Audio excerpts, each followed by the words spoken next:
Se nada foi escrito no tempo de Jesus, só muito tempo depois, e como quem conta um conto aumenta um ponto, a mensagem do Cristo não pode ter sido deturpada? Claro que pode. Claro que pode. Claro que pode. Mas eu tenho uma notícia boa a nosso favor, para a gente poder terminar a nossa live.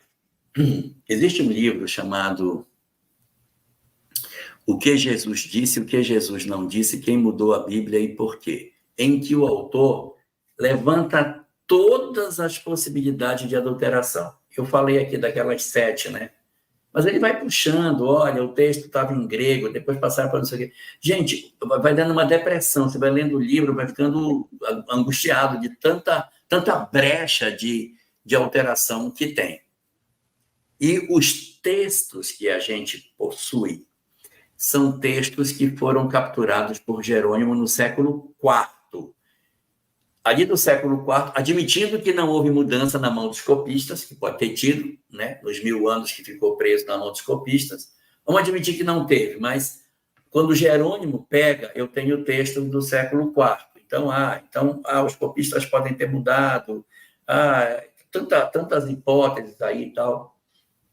E quando chega quase no final do livro, o autor desse livro, Quem Mudou a Bíblia e Por quê?, ele traz uma notícia assim bombástica. Ele diz que, recentemente, foram encontrados nos manuscritos do Mar Morto que tem os textos originais do século II, ou seja, 200 anos antes do texto que a gente usou como base, que tem 200 anos de corrupção, mais 1000 anos na mão dos copistas, quer dizer.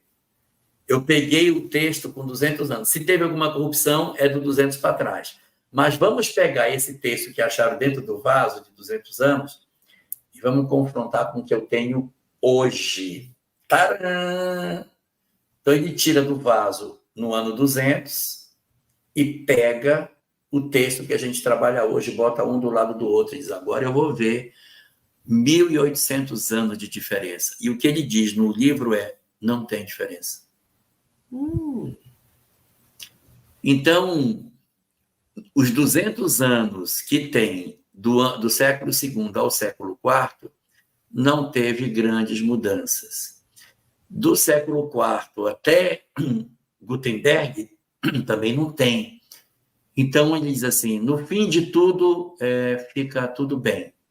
A gente, no final, acaba descobrindo que, embora todas essas fragilidades, por um milagre, o texto chegou semelhante ao que era. Assim, existe diferenças, sim, mas as diferenças são tão pequenas em virtude das semelhanças que a gente pode dizer que o texto está preservado.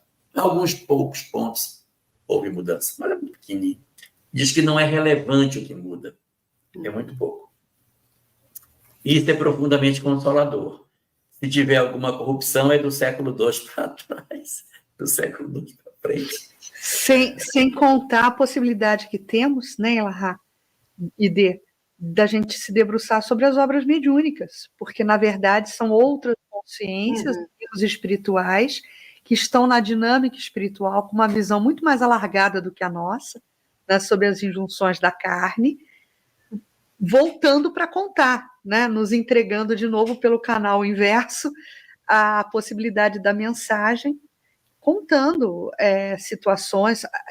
Você ler Amélia Rodrigues, você ler Maria Dolores, né, nos traz também enormes insumos sobre as passagens evangélicas. Ler Emmanuel, os romances históricos de Emmanuel, né, tudo isso nos dá muitos insumos de onde reside a verdade, né?